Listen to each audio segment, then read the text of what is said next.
परमपिता परमात्मा सर्वसृष्टि रचनहार कुल मालिक कबीर देव कबीर साहब, ये पूर्ण परमात्मा है, परम अक्षर ब्रह्म इनकी उपाधि है।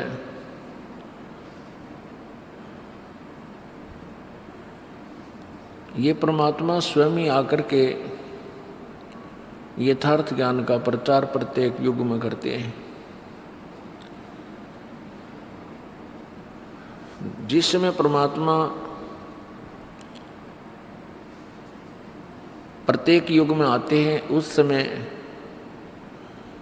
तत्कालीन ऋषि और महर्षि वो कथित गुरुजन पूरे भक्त समाज को, पूरे मानव समाज को भक्ति शास्त्र विरुद्ध भक्ति पर आधारित किए हुए होता है।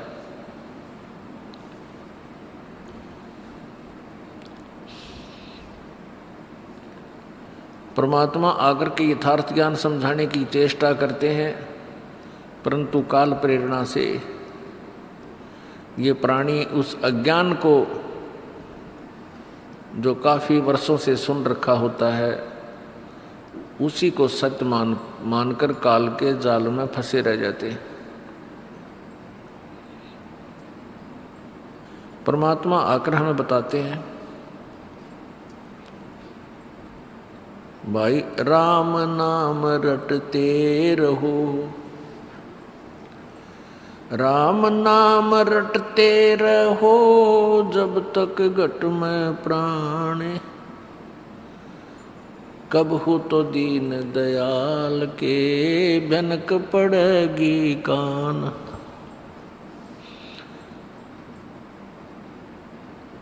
इस मिट्टी के महल में मगन भया क्यों मूडे, कर साहब की बंदगी उस साईं को ढूंढे।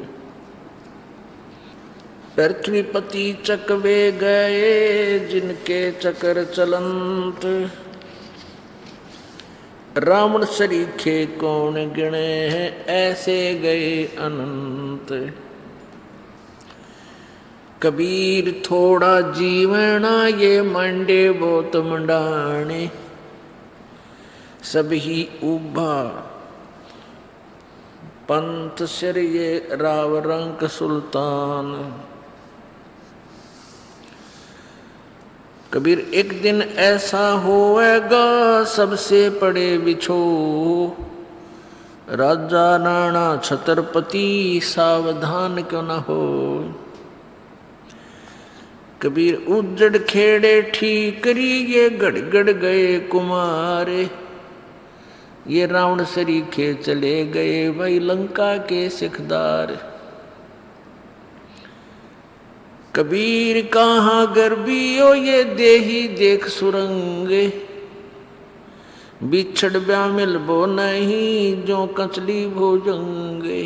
ये परमात्मा परमेश्वर कबीर जी इस भोले जीव को जो काल के जाल में इस झूठे सुख को सुख मानकर निश्चिंत होकर फंसा पड़ा है, उसको क्या समझाना चाहते हैं कि झूठे सुख को सुख कहे ये मान रहा मनमोद, ये सकल चबीना काल का कुछ मुख में कुछ गोद। जिस लोक में हम फंसे पड़े हैं इसका राजा, इसका मालिक, इसका स्वामी प्रभु भगवान ये ज्योति निरंजन है, काल है। इसी को ब्रह्म, ये ब्रह्म नाम से भी प्रसिद्ध है। और ब्रह्मा विष्णु महेश इस काल ब्रह्म के पुत्र हैं। इस काल ब्रह्म ने सत्यलोक में, उस सच्चे लोक में जहाँ कोई कष्ट नहीं, कोई दुख नहीं, कोई जरा और मरण नहीं, बुढ़ापा नहीं, कोई रोग नहीं, हम वहाँ रहते थे। वहाँ इस काल ने एक गलती की थी और हमने भी इसके साथ हमने भी एक गलती की थी जिस कारण से हम इस काल के जाल में फंस गए। तो इसने और भयंकर गलती की थी जिस कारण से इसको ये श्राप लग गया 1,00,000 मानव शरीरधारी प्राणियों के नित आहार करने का, जिस कारण से ये हम सभी को यहाँ मूर्ख बनाकर रखता है। हमारे को ये सच्चा ज्ञान नहीं देने देता। सतलोक के बारे में इसने पूरी जानकारी समाप्त करवा रखी है। अपने से ऊपर किसी प्रभु के बारे में ये सोचने भी नहीं देता किसी प्राणी को। इसको श्राप लगा हुआ है 1,00,000 मानव शरीरधारी प्राणियों के नित आहार करने का। अब पुण्यात्माओं, जैसे क्या सोचते हैं हम कि स्थूल शरीर तो यही रह जाता है, क्योंकि हम इसी को देख पाते हैं। तो काल खाता किस चीज को है? ये ऊपर का जो कवर है ये तो ऐसा है जैसे सर्प के ऊपर वह कैंचुली होती है, जिसे कांजली का कांजली। और जब सर्प उस कांजली ने छोड़ देता है तो वो सर्प जैसे आकार की पड़ी रह जाती है, पॉलीथीन जैसा, प्लास्टिक से का कवर सा उसका। और ओरिजिनल सर्प न्यारा है। ऐसे ही ये ऊपर स्थूल शरीर तो ऐसा है उस सूक्ष्म शरीर के ऊपर जैसे सर्प के ऊपर या कैंचुली होती है, कांचली। तो उस सूक्ष्म शरीर को 21वें ब्रह्मांड में बने तपतशिला के ऊपर डाल देता है। तपतशिला माने पत्थर की टुकड़ी, तपत माने जलती हुई, जैसे तवा खूब गर्म हो जाता है ऐसे उसके ऊपर डाल देता है। जिस प्राणी ने, जिस व्यक्ति ने पूरे जीवन में जो भी आहार किया, चटपटा भोजन खाया, भाई शराब पी, ओका पिया और भी जो फंड करे, तो उन सब का अंश उस सूक्ष्म शरीर में समा जाता है। उस सूक्ष्म शरीर को गर्म करके वहाँ से पिघल उस सूक्ष्म शरीर में से उस गंध को निकाल लेता है। ये जीव मरता नहीं सूक्ष्म शरीर में, लेकिन पीड़ा घनी होती है, उसको ये खाता है। उसके लिए, अपने आहार के लिए हमें यहाँ पर बाई फोर्स रोक रखा है। प्राणी को इतना विवश कर रखा है, अपने तीनों पुत्रों को एक एक गुण युक्त बना के। ब्रह्मा जी को रजगुण युक्त है, और विष्णु जी सतगुण, और शिव जी तमगुण युक्त कर दिए। इन तीनों में से निकल रहा प्रभाव प्रत्येक प्राणी को रह रहकर प्रभावित करता रहता है,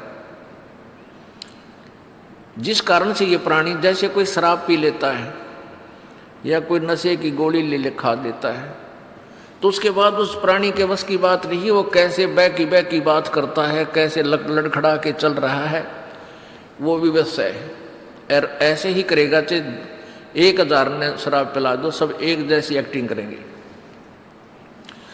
तो ऐसे इन तीनों गुणों का प्रभाव हम सब प्राणियों के ऊपर प्रभावित है, और जिस कारण विवश होकर के ये प्राणी संतानोत्पत्ति करते हैं। ये संतानोत्पत्ति रजगुण ब्रह्मा के गुण के प्रभाव से, और फिर आपस में मोह ममता ये भगवान विष्णु जी के सतोगुण पर्व के प्रभाव से, और फिर क्रोध, गुस्सा, लड़ाई झगड़ा, नरे कुक्रम तार दे, तो ये तमगुण शिव जी के गुण के प्रभाव से। परमात्मा हमें ये समझाना चाहते हैं कि तुम जिस संतान और संपत्ति को अपनी मानते हो ये तुम्हारी नहीं है, ये आपकी नहीं है, और आप इसको अपनी मानकर इसी से चिपके रह जाते हो। जब आपका शरीर अंत होता है उस समय भी आपकी आस्था ये रह जाती है कि ये मेरा है, ये मेरा है, ये मेरा है। तो पुनर्जन्म आपका वहीं किसी अन्य प्राणी के रूप में आपके वहीं उत्पन्न हो जाते हो। कोई कुत्ता बनकर उसी गली में उसी परिवार के लठ खाने के लिए फिर जन्म ले लेता है। तो इस तरह तुम्हारी दुर्गति परमात्मा कह रहे हैं कि इस काल ने कर रखी है, तुम मेरी बात को मानते नहीं, इन काल के दूतों को, नकली गुरुओं को, महर्षियों को, इनको तुम पूरा समर्थन दे रहे हो। इसका कारण अज्ञान है, और ज्ञान देने के लिए परमात्मा आते हैं और उसके साथ साथ हमें ये प्रेरणा भी देते हैं कि तू किस वस्तु को अपनी मानकर आश्रित हुआ बैठा है।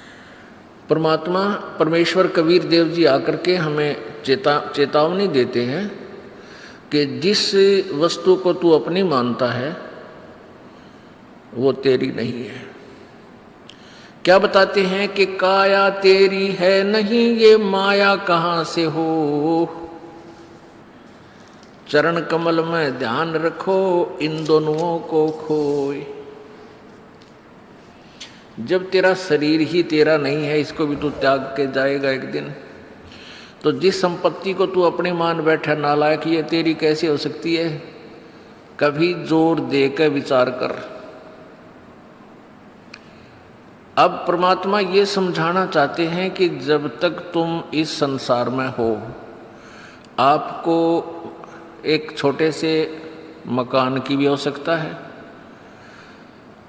और मकान के अंदर रोटी बनाने के सामान की भी आवश्यकता है, खाना बनाने की।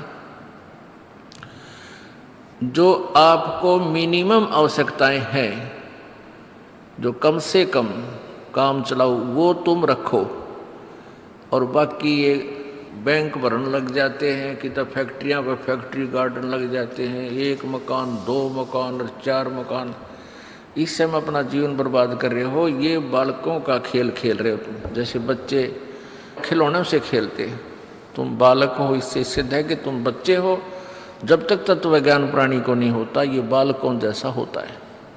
जैसे आप किसी होटल में रुके हुए हो और वहाँ पर सब सुविधा है, बेड भी है, चेयर कुर्सी भी है, उसमें टेलीविज़न भी लग रहा है, फ्रिज भी रखा है।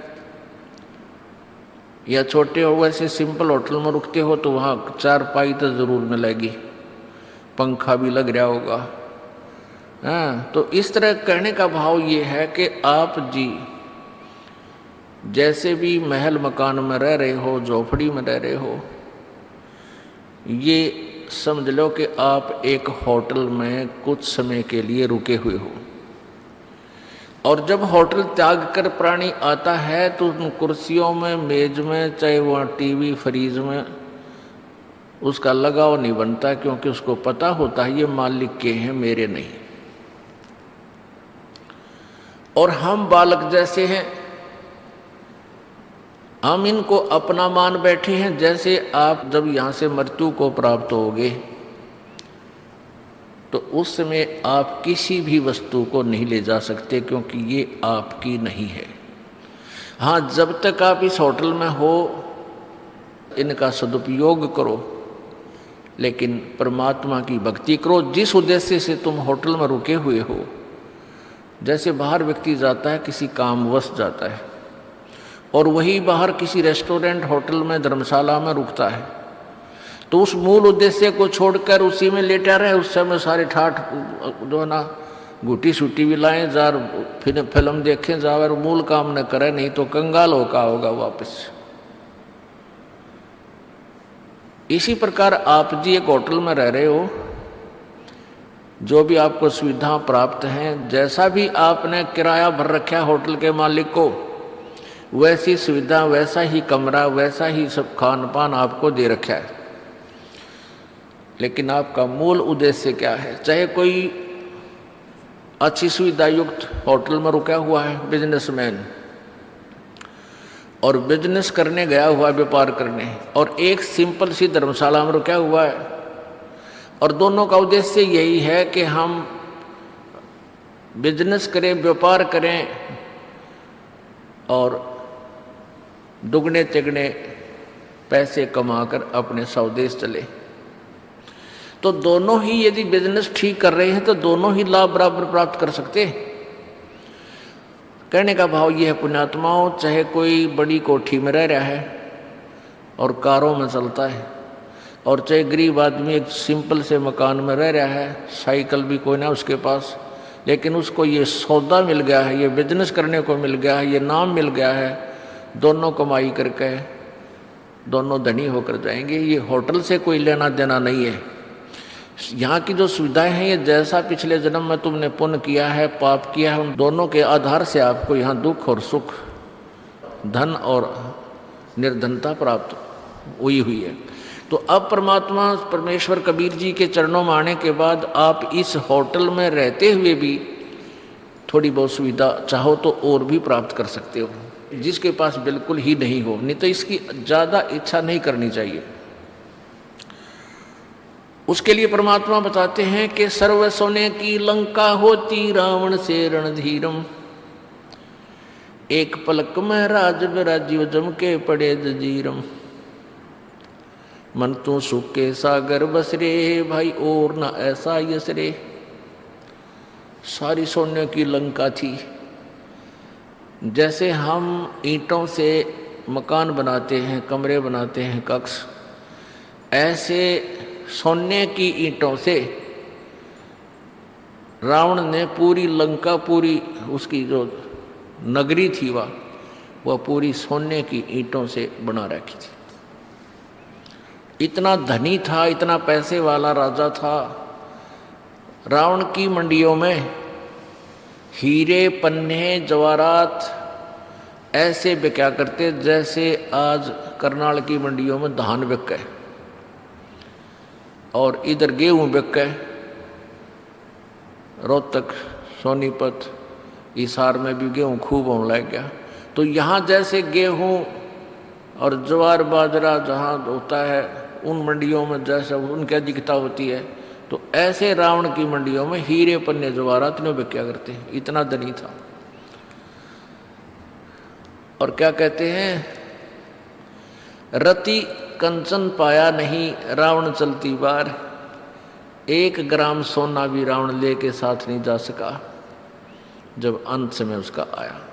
तो कहने का भाव यह है कि पुण्यात्माओं, आप जी कति बच्चों वाला खेल खेल रहे हो। गुड़िया खेलत उम्र गवादी लाया नहीं विचार। परमात्मा कहते हैं कि तुम यहाँ संतान संपत्ति के ऊपर ही पूरा जीवन बर्बाद कर रहे हो। आप ऐसा कार्य कर रहे हो, आप इतने बालक हो, इतने अनजान हो। जैसे पहले समय में हम छोटे छोटे थे, उस समय लड़कियां ना तो स्कूल जाया करती, वो 14-15 साल की हो जाती, उन्हें ब्याह दिया करते ठाक है। तो उससे पहले बालक और छोटी होती थी तो घर के काम में भी वो सहयोग नहीं देती थी बालक होने के कारण। तो वो क्या करती थी, खेलती रहती थी। और खेल क्या था, जैसे लड़की का विवाह हो जाता है तो उसके लिए पहले एक बीमारी थी कि लड़की की आगे वाली कितनी हैं, जैसे सास, ननंद, फिर उनकी आगे, तो उन सब के कपड़े अलग अलग रखा करते, उन्हें तीड़ बोला करते। तीड़ एक सूट, जैसे एक घाघरा हो गया, सब बाहर घाघरा होया करता, उसमें मेरे ख्याल 50 मीटर, 40-50 मीटर कपड़ा एक घाघरे में होया करता। ईब तो मेरे ख्याल 10 सूट बने उसके। तो पहले रिवाज ऐसी थी, समय समय अनुसार बदलती रहती है। तो उनको एक सेट होता था, उसमें एक घाघरा, एक उसके ऊपर कमीज, एक चुंदड़ी, उसने एक तीड़ बोला करते एक सेट को, तीड़। तो एक लड़की के जब वो भेजते थे अपनी बेटी को, तो उसका सारा सामान एक बार सारा रख के बाहर चारपाइयाँ पे और दिखाया करते सबको। और लड़कियां आती और औरतें आती वहाँ पर गीत गाती हुई कि उनकी लड़की कल जाएगी, आज उसके कपड़े दिखाए जा रहे हैं, तो वो देखा करते। तो उनमें क्या बताया करते, यूँ क्या करते, 30 तीड़ तो अगलियाँ की हैं। 30 तीड़ यानी सेट, एक घाघरा, एक उसके ऊपर कमीज और एक चुंदड़ी, ये एक तीड़ बोला करते हैं। उन्हें पैक कर देते डायरे नारे सूतलियाँ थे या वैसे किसी डोरी रस्सी थे। तो कहने का भाव ये है कि ये 30 अगलियां की, 20 पछलियां की, इतनी लड़की की, इतनी फलाने की, वो नारे नारे दर देते। लड़की जाती वह साथ ले जाती, वो गुदड़गा अगला तो फिर और अगला चला जाता, वो चक्कर काटने में रहा करता। तो यह व्यर्थ की व्यवस्था थी। फिर भी जो हमारा उद्देश्य है उस प्रसंग पर आते हैं। तो छोटी छोटी लड़कियां जो होती थी वो देखती थी कि ये 30 अगलियां की तीड़ सेट और 20 पछलियां की, ये फिर लड़की के। तो वो क्या करती थी, जब कोई टेलर आता था घर पे उस लड़की के कपड़े सिलने के लिए, तो उसके छोटे छोटे टुकड़े बच जाते थे कातर सी। वो लड़की क्या करती थी, उन छोटे छोटे टुकड़ों को इकट्ठा करके और उनके 2-2-3 इकट्ठे कर उनको तीड़ बना लेती थी, सेट बना लेती थी। और फिर 20 लिखा अपने आप रोज संभालती उन्हें खोल के, ये 30 अगलियां की, 20 पछलियां की और 10 गुडिया की। उनको उठाकर रोज गिन लेती, रोज रख कर और फिर खेल लेती उनके साथ। और उस तीथड़े ने, उस इतने टुकड़े ने कोई निकाल लेती, दूसरी बहन या छोटा भाई 1-2 तीड़ उसकी निकाल लेता उस टुकड़ा ने। तो इतनी बुरी तरह रोया करती, वह पा पीटा रोए। तो माता पिता कोई पूछे भाई क्यों रो रही है बेटी, तो रोती रोती बताया करती है मेरी तीड़ निकाल ली इसने, तीड़ इसलिए रो रही हूँ। वह तीड़ ने त्याल एक इतना टुकड़ा, वह कातर सी, वह कटे हुए कट पीस की, उसने वह तीड़ मान रही थी, ओरिजिनल मान रही थी। इतनी कमजोर बुद्धि होती है बच्चे की, और ऐसे रो रही थी, बुरे हाल मचा रखा था। तो परमात्मा कहते हैं कि गुड़िया खेलत जन्म गवा दिया, तना लाया नहीं विचार। तो जो ये यहाँ की जो सुख सुविधाएं आप इन्हीं पर आश्रित हो, इन्हीं को परमात्मा से मांगने आ रहे हो, तो परमात्मा कहते हैं तुम तो उस गुड़िया खेलन वाले बच्ची लड़की के सतर के ज्ञान है तुम्हारा, इतने बालक बुद्धि के हो। तो परमात्मा क्या कहते हैं, क्या मांगू कुछ थिर न रहाई, ये देखत नैन चला जग जाई। 1 लख पूत 1.25 लख नाती, उस रावण कै दीवान बाती। परमेश्वर कबीर जी कहते हैं अपने ऊपर आप ही अपनी महिमा आप ही बताते हैं, अपने आप ही उदाहरण बनते हैं कि यहाँ की किस वस्तु को मांगूं भगवान से, क्या मांगूं कुछ थिर ना रहाई, और देखत नैन चला जग जाई। परमात्मा से क्या मांगे, किसी के संतान नहीं है तो एक संतान मांगने आते हैं, किसी के पास धन नहीं है तो भगवान से केवल धन रोजगार मांगने आते हैं। तो परमात्मा कहते हैं भाई के मांगू, या कोई सथाई तो को ना। रावण का कहते हैं 1 लाख पुत्र थे और अंत में वो 1 लाख भी ना रहे, और आज उस रावण का कोई दीवा लावणिया नहीं रहा, सब चले गए, धीरे धीरे सब खत्म हो गए। और तुम एक ही पुत्र को प्राप्ति करने के लिए परमात्मा के आगे खड़े कर देते हो। जो चीज मांगनी चाहिए भगवान से वो तुमने याद भी को जा। क्या मांगे, भक्ति दान गुरु दीजियो देवन के देवाओ, भक्ति दान गुरु दीजियो देवन के देवाओ, जन्म पाया भूलूं नहीं करहूं पद सेवा हो। एक के मांगे सब कुछ मिल गया। जब परमात्मा आपको भक्ति देगा तो भक्ति बख्शीश कर दी, तो भक्ति में जो भी चीज बाधक होंगी, जिसके कारण टेंशन बनकर भक्ति बाधक बनेगा, तो उस टेंशन को एडवांस में आपकी खत्म करता चलेगा भगवान। इसका उदाहरण देते हुए परमात्मा कहते हैं कि मांगू कुछ ठहर ना रहाई, देखत नैन चला जग जाई, 1 लाख पूत 1.25 लाख नाती, उस रावण के आज दीवान बाती। अब जैसे पुण्यात्माओं बहुत से उदाहरण हैं, आप याद को नहीं रखते क्योंकि हमारी बुद्धि पर इतना दबाव प्रेशर है इस काल का कि हम थोड़ी सी देर सुनते हैं सत्संग तो याद एकदम आता है पुण्यात्माओं का, जिनके पाप बहुत अक्षीण हो चुके हैं, उनके तो हृदय में ठेस लगती है, बहुत कशक बनती है कि सचमुच या तो बात बिगड़ी पड़ी है।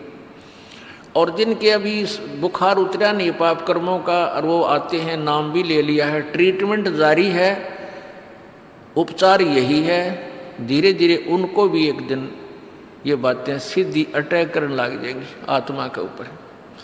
अब जो सुनते हैं नए नए भक्त आते हैं जिनके पाप अभी इतने अक्षीण हुए नहीं हैं, कम नहीं हुए हैं, तो वो सुनते भी इन बातों को, लेकिन वह जगह ठिकाने पर जाकर चोट लाग नहीं रही उनके, उनको इन बातों का विशेष असर नहीं हो रहा, लेकिन होगा, ये सुनने से ही होगा इन बातों का, क्योंकि ये परमात्मा की वाणी है, अंदर पाप नाश करने का भी काम ये साथ में करती है। कुछ पाप ऐसे हैं जो परमात्मा की वाणी से, इस प्रवचन से, सत्संग से ही समाप्त हुआ करते हैं। जैसे कपड़ा मैला हो गया है, वो कई प्रकार का होता है मैल। एक तो ऐसा मैल होता है झाड़ दे धूल जड़गी साफ हो गया, एक ऐसा होता पानी में से निकाल दे धो दे उससे भी साफ हो गया कपड़ा। एक मैल ऐसा होता है कि साबुन लगाने से ही उतरेगा, पसीना लगा हुआ होता है। और एक मैल ऐसा होता है कि वो फिर ड्राई क्लीन से उतरेगा। तो ये सभी तरह के तरीके हम ना अपनाने पड़ेंगे, जिसका जैसा वस्त्र मैला है तो इस सब प्रकार के प्रोसीजर में तो आपको निकालना पड़ेगा। तो सब प्रकार का मैल आपका छुटवाना है। जब ये सब छूट जाएगा तो आपको परमात्मा की एक बात रोज खटक जाया करेगी। आपको नित्य नियम करने को दिया है, उसके अंदर वो मार्मिक शब्द हैं, अगर ध्यान से सुन लो तो रोज पोचा सा लग जाए आपके ऊपर। लेकिन हमने एक रूटीन बना लिया, यूँ करना ही है, उसकी रेल बना दे हैं, फटाफट फटाफट करके यूँ तो काम होया। चलो उसका भी लाभ अवश्य मिलेगा, लेकिन उसमें क्या लिखा है उसका रह रहकर असर हो आत्मा पे, ताकि जागृति बनी रहे, बुराइयों से बच के रहे, भक्ति में श्रद्धा बढ़े। इसलिए वो नित्य नियम सुबह का और शाम का, दोपहर का आपको दिया गया है। तो ये जो बातें आपको सुनाई जाती हैं, इनका असर थोड़ी देर रहता है, क्योंकि काल प्रेशर बहुत ज़बरदस्त है, तीनों गुणों का दबाव इतना ज़बरदस्त है। जैसे किसी की मृत्यु हो जाती है और सभी जब उसको लेकर जा रहे होते हैं, प्रत्येक आदमी के मन में एक बार अवश्य ही आती है, बताइए के लेके गया बेचारा, कल तक हाय हाय मचा रहा था, हाय मेरा यूँ नो कर दूँ, रात सबको छोड़ के चलेगा। और उसका वह करके काम तमाम जब उल्टा मुँह करते हैं, वो काल उसी समय बटन ऑन कर देता है, जो तेरा काम वो रह गया, वहाँ जाना है, ड्यूटी पर जाना है, वहाँ पानी की सिंचाई का समय आ गया, चल ट्यूबवेल चलाना है, 1 सेकंड में घिघी बांध के तो कुत्ती बड़ो बढ़ा दे और चल। फिर मनमान ने कदे कोई मरे फिर याद आवे साल 2 साल में। या सत्संग में आने से वो बातें आपको रोज ताज़ा कराई जाती हैं, और ऐसे ताज़ा कराते रहेंगे तो जगह भी बना जाएगी। रसरी आवत जात से शिल पर पड़े निशान, और करत करत अभ्यास से जड़मती होत सुजान। अब देखो बहुत से प्रमाण हम देखते हैं। अब पीछे से एक विमान दुर्घटनाग्रस्त हो गया, 166 में तो 8 आदमी बच भी गए। 157-58 व्यक्ति जो जहाज में जा रहे थे वह कितने धनी होंगे, कितने सुखी होंगे, जिनको हम सुखी मान रहे हैं, जो एयरप्लेन में ट्रेवल कर रहे थे, और 1 सेकंड में उनका नहीं पता क्या होना था। तो पुण्यात्माओं, हम बालक हैं, अभी हमें डर नहीं बनता, बच्चे को भय नहीं होता, चाहे वो सरप नहीं पकड़ ले, बिजली के तार सपारक कर रहे हों, उनमें चिंगारी पाट रही हो, उसने भी पकड़ ले, मर जाता है। और जब बच्चा समझदार हो जाता है, फिर सर्प का नाम लेने से भी वो डरने लग जाता है, चारों तरफ बुचक्का होकर देखता है। अचंभित होता है, डरता है, भयभीत हो जाता है। इसी प्रकार आप इस तत्व ज्ञान से आप शाने बन जाओगे, आपके विचार जवां हो जाएंगे, मैच्योर हो जाएंगे। तो फिर आप इन काल के झूठे सुख में आप यहाँ फंस नहीं सकते। फिर आपको डर लगने लगेगा, जरा सी बात कहती है आपके हृदय में वही बात समा जाए कि यहाँ सोचा तो बिजली गिर गई। जैसे नानक साहब जी बहुत मायूस रहते थे, पुण्यात्माओं कुछ दिनों के बाद जब आपकी भक्ति बढ़ जाएगी, ये आत्मा के अंदर यो ज्ञान समा जाएगा, तो आपकी दशा ऐसी हो जाएगी, ठीक है चाहे वो बात हो रही है ऊपर ले मुँह तो दांत से खिसकाने पड़ जाए थोड़ी देर, लेकिन हृदय से हंसी नहीं आएगी आपको। क्यों नहीं आएगी? क्योंकि आपको वो जगह बन गई आपके अंदर कि यहाँ किस चीज़ पर दांतरे काटना, किस पर आज खुशी मनावा, किस पर नाचा गावा, कल ना भी रख के बिजली गिर जा। एक बारात गई, शाम ने तो वहाँ नाचे थे, डीजे बाजे था, हैं सारी बहन बेटियाँ भी उसकी नाचे कूदें थी। रोहतक से चले थे कलानौर जा करके, एक्सीडेंट हो गया, वो दूल्हा भी मर गया और 15-20 और आदमी मर गए, यानी उसमें कम से कम 15-16 आदमियों की मृत्यु होगी। जब तक वो नाच रहे थे, डीजे बाजे थे, और फिर देखो कि क्या हो रहा था उसके घर में। तो पुण्यात्माओं ठीक है, ब्याह शादी भी करनी है, पर इन बकवादों की क्या आवश्यकता है? जो हम बकवाद करते हैं, बेमतलब का पैसा बर्बाद करते हैं, शराब पीते हैं, दूसरे पर दहेज लेते हैं, अपने कर्म फोड़ते हैं, जहर खाते हैं वो दूसरे का पैसा लेकर के।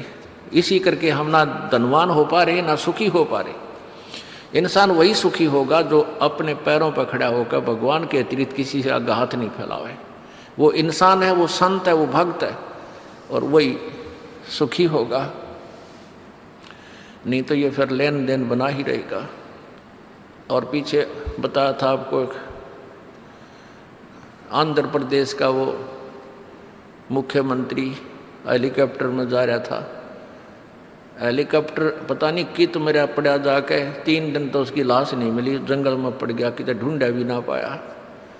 और कितनी उमंग थी उसकी, कितनी आशाएं थी, क्या करूंगा, ऐसे करूंगा, वैसे करूंगा, ना जाने कितना दुखी कर रहा होगा। और फिर उसकी 92 कुत्त्या कौव्या लाश खाई उसकी।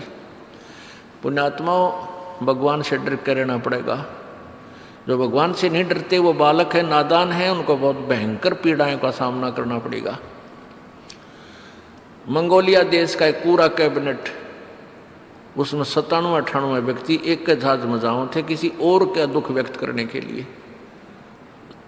और सारे एक के जहाज में एक कब्र में मर गए। हाय हाय। और बाकी बच रहे हैं, मैंने सोचा भाई तुम लूट लो, लूट। परमात्मा कहें लूट सको तो लूटियो, या राम नाम की लूटे, पीछे फिर पछताओगे, प्राण जहांगे छूट। जिस लूट को तुम लूट रहे हो ये लूट नहीं है, ये लूट लूटो राम नाम की, परमात्मा की भक्ति, दान धर्म और सेवा की। या लूटी जाती या लूट है, इसको लूटो। अब जैसे हम किसी को कहते हैं, पता चलता है कि जी ये भगत जो है ना डांस करे था, इनका ब्याह था, नाचे थे। अब पुण्यात्माओं इस दास के टीचर है, धमकानी भी पढ़ते हो, खुरकाने भी पढ़ते हो, और ये भी कहना पड़ता है भी अगर ऐसे तुम मर्यादा भंग करोगे तो भगवान मदद नहीं करेगा तुम्हारी, या बेशक बताया करो। चलो ये तो उन बच्चों को जो ज्ञान नहीं समझ रहे हैं, जिसने साल 6 महीने नाम लिए हुआ है, सत्संग भी कम सुन पाए हैं, उनसे गलती हो जाती है तो उनको तो खुरका धोखा का हम फिर सेट कर देते हैं, आगे से नहीं करोगे, आगे करोगे ऐसी क्रियाएं तो मालिक साथ नहीं देगा, आइयो चाहे मत आइयो, ये नियम है प्रभु का। तो ये तो हम तब तक कहते हैं जब तक आपका ज्ञान मैच्योर नहीं हुआ, और जो जिनका ज्ञान मैच्योर हो गया, ये दास के कहने की जरूरत ना पड़ेगी, आपका मन को नहीं माने, आपकी आत्मा ही नहीं मानेगी कि ये बकवाद करूं। अब इतना बिगड़ गया मानव समाज। आज से 20, 30, 40 साल पहले जब हम बालक थे, छोटे थे, उस समय ब्याह शादियां देखी हमने ना, तो कोई डांस करने का मतलब भी नहीं, कोई अभद्र ढंग से कोई बोल भी नहीं सकता था गाँव में, और ईब बाप भी नाचे, माँ भी नाचे और बेटी भी नाचे, सरेआम जुलूस काट दिया।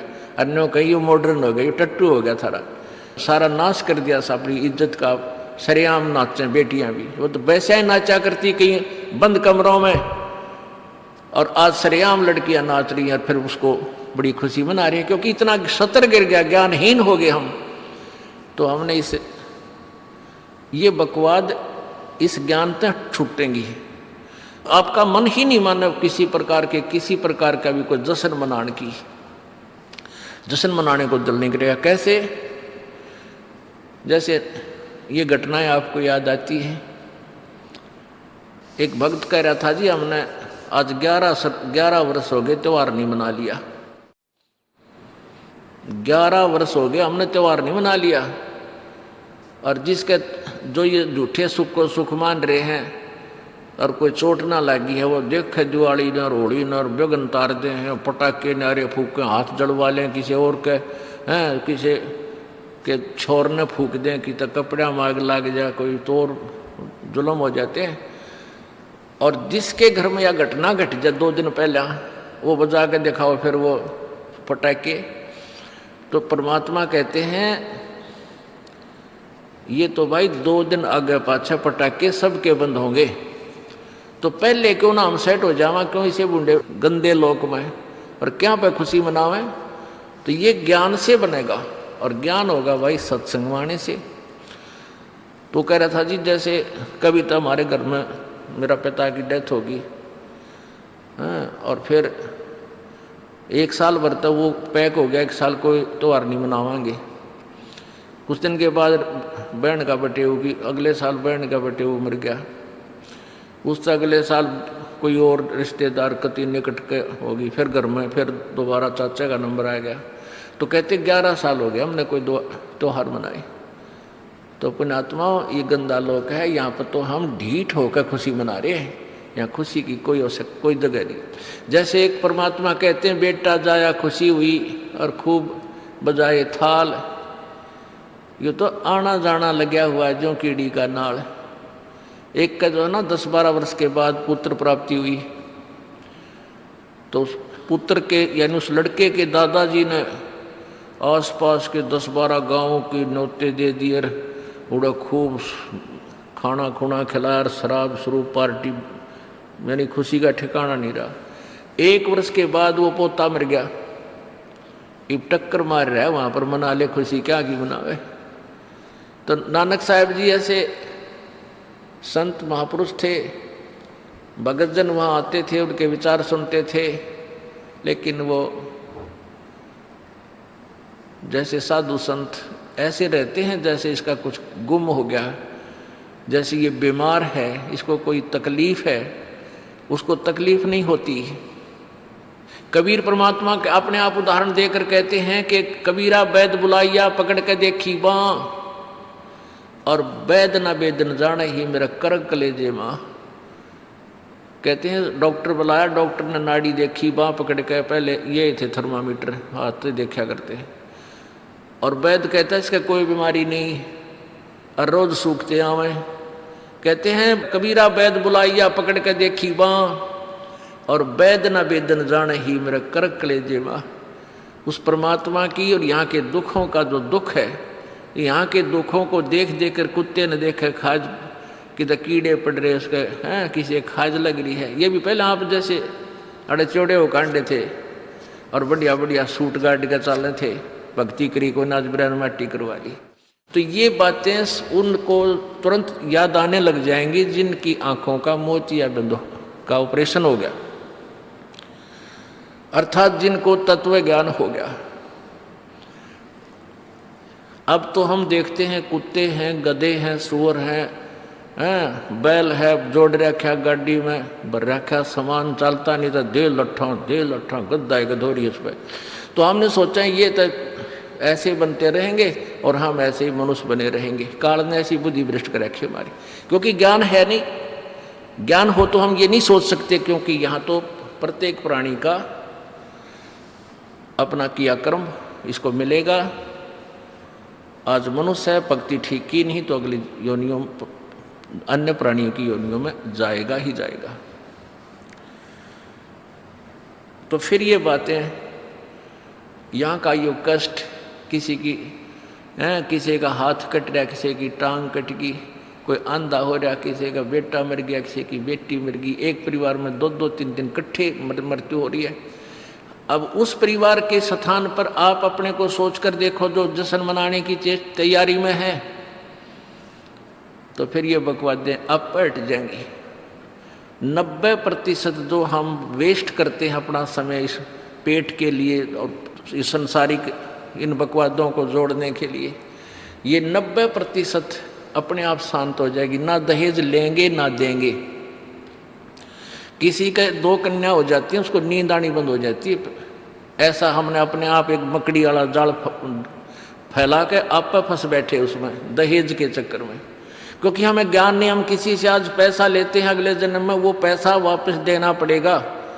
किसी ने मान ले किसी को दबाव देकर दहेज का पैसा ले लिया, या वैसे 2 नंबर के काम करते ले लिया, लेकर दिया नहीं, अगले जन्म में वो पूरा करना पड़ेगा। किसी का गधा बनकर देना पड़ेगा, किसी का भैंस बनकर देना पड़ेगा,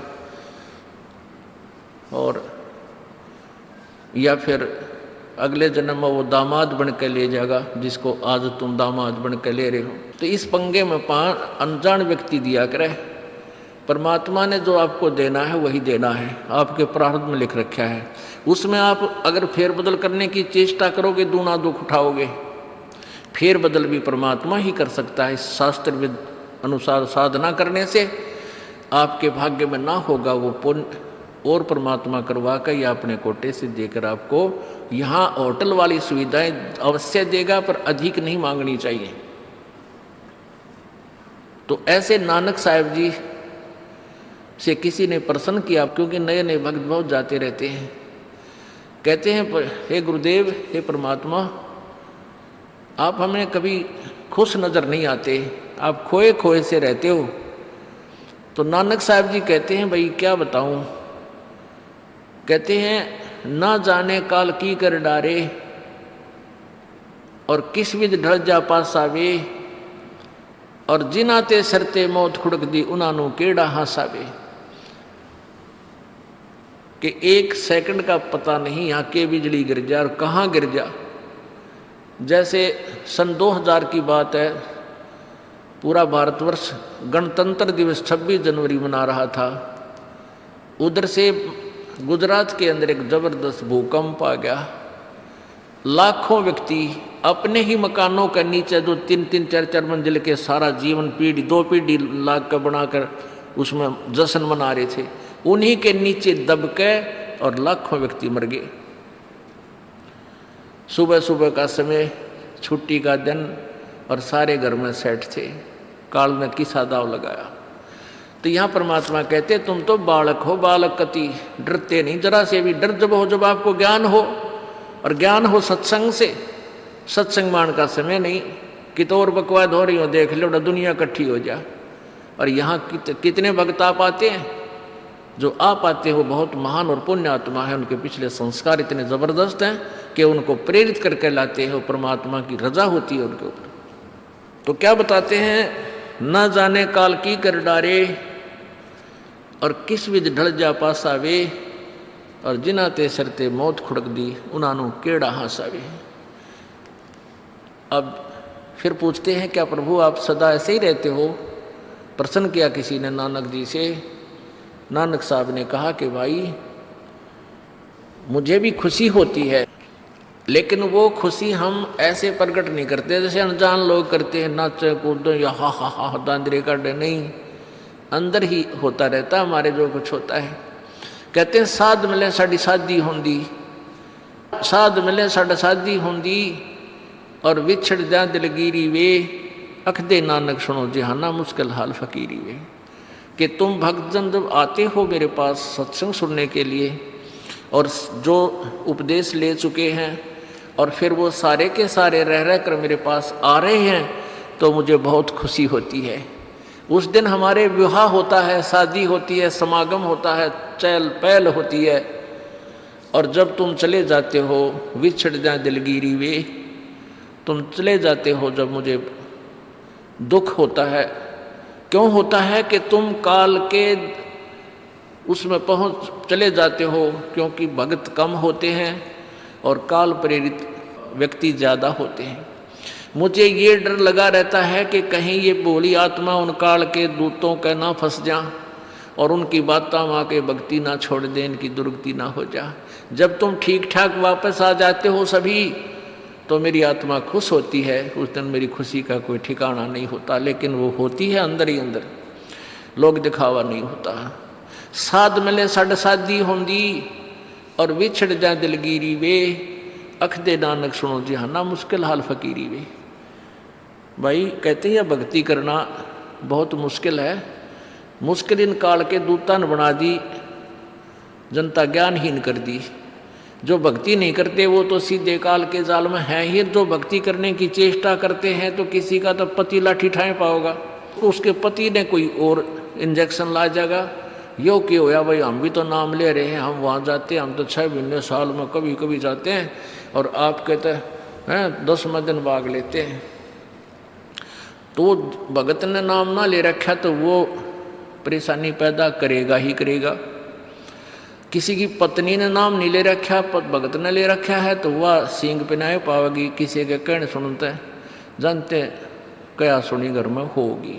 काल न तक करवाना है कि किसी प्रकार ये वहाँ जाना छोड़ दें, तेरे जाल में फंसे रहें, इसका तो पूरा प्रयत्न रहेगा। लेकिन पुण्यात्माओं, यु ज्ञान रूपी ढाल आपको इसलिए दी जाती है कि अपना बचाव करो और भक्ति मत छोड़ना, चाहे कुछ भी हो। आप पुण्यात्माओं अपने घर के काम में, ठीक है, पति पत्नी बच्चे सब कोई कार्य करना है तो सब मिलकर सलाह बनाकर कर लें, बहुत अच्छा होता है। उसमें कोई हानि लाभ भी हो जाती है तो विशेष दुख नहीं होता। उसमें अवश्य राय एक दूसरे की लेकर काम कर लेना चाहिए। और जब आता आत्म कल्याण का समय, उसमें किसी की राय की आवश्यकता नहीं। मान लीजिए आपने नाम लेना है और आपका पति नाट्य है, तो नाट्य जाएगा। ये अपने जीवन का सौदा तुमने खुद सोचना होगा, इसमें किसी की राय की आवश्यकता नहीं। आपने नाम लेना, आपकी पत्नी मना करती है तो करण दे, इसमें किसी की सलाह लेने की जरूरत नहीं है, चाहे कोई राजी रहे चाहे नाराज रहे। यदि मीराबाई उस समय ये सोचती कि तेरी माँ क्या कहेगी, तेरे पिता क्या कहेगा, ये समाज क्या कहेगा, तू मंदिरों में जाती है, क्योंकि उस समय ठाकुर समाज अपनी बहन बेटियों को घर से नहीं निकलने देते थे, पर्दों में रखते थे। लेकिन मीराबाई बालक नहीं रही थी, समझदार थी वह। उसको पता था कि आज तो मैं लोक लाज कर मैं आकर भक्ति नहीं करूँगी और फिर कुतिया बनकर बाजार में आंडूंगी, कोई मेरी इज्जत का रक्षक नहीं मिलेगा। तो ये ज्ञान से ही ऐसी दृढ़ता आती है। संघर्ष किया और सफल हुई, क्योंकि मालिक के नाम पर जो संघर्ष करते हैं, सच्चे दिल से, हृदय से, उनकी परमात्मा मदद किया करता है। ये पिछले इतिहास देख लो, क्या बताते हैं। मात पिता सुत स्त्री आलस बंधु कान, संत दर्श को जब चले ये अटकावे आण। मात पिता सुत पुत्र को कहते हैं, स्त्री।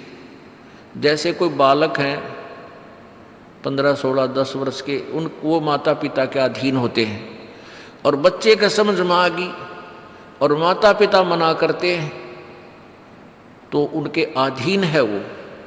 और बच्चे जवान हो गए, बूढ़ा बूढ़ी अगर समझ में आ गई, फिर वो बालक बाधा करेंगे, वो रोकते टोकते हैं, तीसरा दिन चल पड़ते हो, किराया कितने डावा फलाना है, यानी कुछ ना कुछ बाधा कर सकते हैं। किसी का पति बाधा कर सकता है, किसी की पत्नी बाधा कर सकती है। जब भक्ति की तरफ अग्रसर होता है या सत्संग में आने की तैयारी करता है। या फिर आलस बंधुकान, आलस माने आप ढीले गोडे छोड़ दे, फिर देखांगे इबका नहीं जाता, सर्दी घनी है, गर्मी घनी है। और या बंधुकान, लोक लाज, इनके कारण ये है भक्ति में बाधक। अब क्या बताते हैं परमात्मा मात पिता सुत स्त्री आलस बंधु कान, संत दर्शकों जब चले ये अटकावे आण। इनका अटकाया अटके नहीं, और संत दर्शकों जाए, कह कबीर सो संत है आवागमन नसावे। इनका अटकाया अटके नहीं, और संत दर्शकों जाए यानी सत्संग में अवश्य जावे, कह कबीर सो संत है आवागमन नसाए, उसका कल्याण होगा। आज मीराबाई जी का कितनी श्रद्धा और आदर के साथ नाम लिया जाता है, और यदि वो उसी तरह की क्रियाएं करती जो उस समय की बहन बेटियां लोक लाज में फंस का अपना जीवन बर्बाद करगी, आज वो कुतिया बनी हांड है। परमात्मा कहते नकबे सर नकबे बनी वह पैर थी हार हमेल, और सुंदरी से वह कुतिया बनी सुन साहिब के खेल। बीबी पड़दा रहे थी डोडी लगे थी बार, अब गातु गाड़े फिरती हैं बन कुतिया बाजार। वो पर्दे की सुंदरी सुनो संदेशा मोर, इब गातु गाड़े फिरती हैं वो करें सरायों शोर। अब जो डोडी पर्दे जिनका लग गया करते, पर्दे में रहा करती थी, जो अपने आप को ऊंच घरों की बेटियां बहू कहा करती थी, उनका सत्संग की छीट लगी नहीं, करते बाहर निकली नहीं, पूर्व जन्म की पुण्यात्मा थी, उनको कोई रानी बन गई, कोई महारानी बन गई, कोई अच्छे घर में जन्म, इस मायाधारी मस्करिया का जन्म हो गया। और वो भगवान से दूर रहने के कारण फिर अगले जन्म में कुतिया की योनि पाती है। तब तो पर्दों में रहती थी, उंगली भी ना दिखने दे थी, किसी बाहर कहीं हमारी बेइज्जती ना हो जा, मेरी पत्नी जो है सत्संग में चलेगी तो इज्जत का नाश हो जाएगा, और वह इज्जत फिर उगाड़ी अंड है कुतिया बनकर। कहते नकबे सर नकबे बनी पैर थी हार हमेल, 1-1 लाख के गहने पहरा करती, आज वो सुंदरी से कुतिया बनी देख साहिब के खेल। तो पुण्यात्मा ये इन बातों से डर लगना चाहिए, इन बातों से डर लगने लगेगा, मालिक में रुचि बनेगी और भजन करने को दिल करेगा। और ये लोग दिखावा जो ड्रामा है, नाचा कूदी, ये बकवाद मन में आवे को नहीं, ये कहने की आवश्यकता नहीं पड़े। दास ने कैसा मत करियो, हाँ कहना तो पड़ता है एक बार बालक को, कुछ दिनों के बाद फिर आपकी रुचि ना बढ़े। इतना तो इस दास को विश्वास हो गया है कि परमात्मा के बच्चे भगवान को पहचानने लग गए, क्योंकि अब शिक्षित समाज है। आपको नाम दिया जाता है, नाम देने से पहले सब नियमों से परिचित कराया जाता है। और हमने ये पुस्तक बनाई है भक्ति सौदागर को संदेश, इसके प्रथम अध्याय में ही हमने नियमों का पूरा विस्तार से विवरण दिया है कि कोई भी पुण्यात्मा इस आश्रम की तरफ आएगा तो पहले तैयार होकर आवे। पहले क्या होता था कि भक्तजन समझाते थे नाम ले लो तुम्हारा कल्याण हो जाएगा, बड़े सुख होते हैं, यहाँ आ जाते थे उपदेश लेने, और यहाँ आकर के हम फिर उनको लिस्ट दिखाते थे ये नियम निभाने हैं, तो बात जाते थे कि नहीं हमारा भी ये नियम नहीं नंबर, क्योंकि वो उल्टे रंग में रंगे हुए वो सारे। तो अब उनको पहले ये लिख कर दे दिया कि तुम तैयार होकर आ जाना, तुम्हारा मन मानने तो आना, क्योंकि कल्याण होगा इस मर्यादा में रहने से। तो अब ये दास देख रहा है कि अब कितना डर लगता है बहन बेटी भाइयों को, बच्चों को। अब वो कहीं, क्योंकि समाज हमारा जो है सारा का सारा समाज काल प्रेरित है, उन्हीं क्रियाओं को कर रहा है जो ना करने वाली होती हैं। और हमारा भक्त एक घर में एक व्यक्ति ने नाम ले लिया और 5-6 व्यक्ति वो सारे शास्त्र विरुद्ध साधक हैं, तो उनके साथ संघर्ष बनता है बेचारे का जा करके। फिर भी वो इतना दृढ़ है, डरता है, आकर पूछता है जी मेरे पे ऐसी गलती होगी, मेरा नाम तो खंड नहीं हो गया, आगे से नहीं करूँगा। तो कहने का भाव ये है कि पहचानने लग गए तुम परमात्मा को और संघर्ष करना सीख गए, आप सफल होगे, देख लेना एक दिन। ये नाखून पालिश लगाते हैं, ओठों पर इसी बूंदी शकल बना लेते हैं, लाल वो लगा कर लिपस्टिक, इतना बेहुदी शकल बन जाती है। कहते हैं अब ऐसी मर्यादा बन गई, बहन बेटियां कहते हैं कि हम ऑफिस में जाते हैं तो ये लिपस्टिक वगैरह नहीं लगाते, नेल पेंट नहीं लगाते, तो क्या कहते हैं उस दूसरे कि तुम्हारे घर में कोई मर गया क्या? अरे थरा गजब भैया, ये बकवाद करने तो सारे जी जाओगे तुम, अकल खत्म होगी। यानी एक मर्यादा बन गई, जो ऐसे उल्टे काम ना करे उसने हे समझन लागे। निरंजन धन तेरा दरबार, जहाँ तनिक नहीं न्याय विचार, सारे उल्टे काम में राजी रहे। लेकिन हमारी बेटियां अब संघर्ष करती हैं कि हाँ उनको ज्ञान हो गया, वो तो बालक हैं, कुछ भी कह सकती हैं। तो अब हम सबको बताते हैं ये ऐसा नहीं करना, क्योंकि पहले हमारा ज्ञान गाँव में ज़्यादा चला था। इस दास ने गाँव गाँव में जाकर प्रचार किया, तो वहाँ तो ये था को ना लिपस्टिक का फंड था, ना कोई नाखून पालिश लाया करती, मेहंदी मुंदी ला लेती, तो वो भी मना कर दिया हमने, समझा दिया कि इसका कोई फ़ायदा नहीं है, अपना भक्ति करो।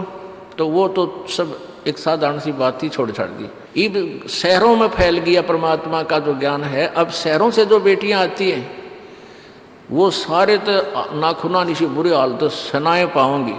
और इधर बिहार में तो और बेगन हो रहा कति बुढ़ी बालक सारे लाल ये नाखुना न कति नो कुसुती तरह पेंट करके लाओगे नो चमकान दे। अब इनको समझाना पड़ता है कि ये नहीं करोगे तो मान जाते हैं कि नहीं आगे नहीं करेंगे हम, क्यों इनकी आवश्यकता भी क्या है। भगवान ने जो कितने सुंदर नाखून पहले बना के दे रखे, इन पर क्या फायदा और बकवाद करने की। तो मालिक ने जो अंग दे रखे हैं वो बहुत अच्छे बना के दे रखे हैं, इसमें हमको फेरबदल करें ये हमारी वो लोग दिखावा मेकअप है, इसकी हमें आवश्यकता नहीं। अब तो हम आपको बता रहे हैं, समझा रहे हैं पहली बार, फिर आप पे सियाने हो जाओगे, आपकी आप पर रुचि ना करे। जैसे नानक साहब कहते हैं, ना जाने काल की कर डारे किस विध डल जा पासा वे, जिना के सरते मौत खड़क दी नानू के डांसा वे। अब प्रसंग था कि साध मिले साड़ी शादी होंगी और भी छड़ जा दिलगिरी वे, अख दे नानक सुनो जहाना ये मुश्किल हाल फकीरी वे। तो नानक साहब क्या बताते थे कि तुम जाते हो यहाँ से सत्संग सुनकर और वहाँ आप ऐसे समाज में जाते हो जो सब काल प्रेरित होकर के वो साधनाएं, वो क्रियाएं, वो ड्रामाबाजी करता है, जिससे मुझे डर लगा रहता है कि कहीं आपकी क्रियाएं भंग ना हो जाएं और आप काल के मुंह में चले जाओ। जब तुम वापस आ जाते हो तो मुझे बहुत खुशी होती है कि परमात्मा के बच्चे काल के जाल से बचे हुए, तो उस दिन खुश होता हूँ मैं। और तुम चले जाते हो तो मेरी एक तो वो ज्ञान कि यहाँ काल का लोक है, ना जाने कब जाना पड़ जावे, इस कारण से डर से अपनी भक्ति करता रहता हूँ। और एक तुम्हारी भी चिंता खाती रहती है कि कहीं काल के जाल में ये बालक फिर ना फंस जाए। तुम वापस आ जाते हो एज इट इज, तो फिर मेरी खुशी का ठिकाना नहीं रहता। साध मिले साड़ी शादी होंगी, साध यानी साधु संत, ये भक्त आप साध हो, साध माने जो साधना कर रहा है, और साधु सोए जो सीधा चाल है, यानी जो और लोग दिखावा बकवाद नहीं करता, शराब मांस तम्बाकू नहीं पीता और मेकअप वगैरह शरीर के वापस जरूरत नहीं। कहते पति भरता भावानी चोम चटक श्रृंगार, जो पति भरता यानी जिसने केवल अपने पति से ही लगा हुआ है, फिर उसने बकवाद करने की क्या आवश्यकता है। तो कहने का भाव यह है कि हम सच्चे ढंग से जब लगेंगे, फिर हमने अब पे इच्छा ना हो किसी वस्तु की। परमात्मा कहते हैं इस काया का गर्व ना करियो के काला के गोरा रे, और बिना भजन इसका कुछ काम ना आवे, चाहे एतर छड़को चारों ओरा रे। ये शरीर क्या है, ये गोरा दिखा है चाहे काला किसी का, इसने थोड़ा सा छोल के देख लो, एक जैसा कोबाड़ सब में भरा पड़ा है। ये ऊपर पालिश का फर्क रखे, और इससे नाम अच्छा बूंडा मान लेते हैं। नहीं, ये चाहे काला है चाहे टेढ़ा बेढ़ा है, चाहे किसा बूंडा काना लंगड़ा है, इसमें जब भक्ति कर गया वो सफल है, और इस मेकअप में लग गया रहा वो असफल है, चाहे वो कितना सुंदर दिखता हो। तो पुण्यात्मा परमात्मा कहते ये मिट्टी है, इस मिट्टी से हमने लाभ उठाना है, इसे सोना बनाना है, भक्ति रूपी धन कमाना है, तो इसी से कमाया जाएगा। अब प्रसंग है कि झूठे सुख को सुख कहे, ये मान रहा मन मोद, ये सकल चबीना काल का, कुछ मुख में कुछ गोदे। अब परमात्मा आप बताओ, मैं आकर के बोली आत्माओं हमें जगा रही है। हमने काल के कुएं की भांग पी रखी है, यहाँ की मान बढ़ाई और इस माया की।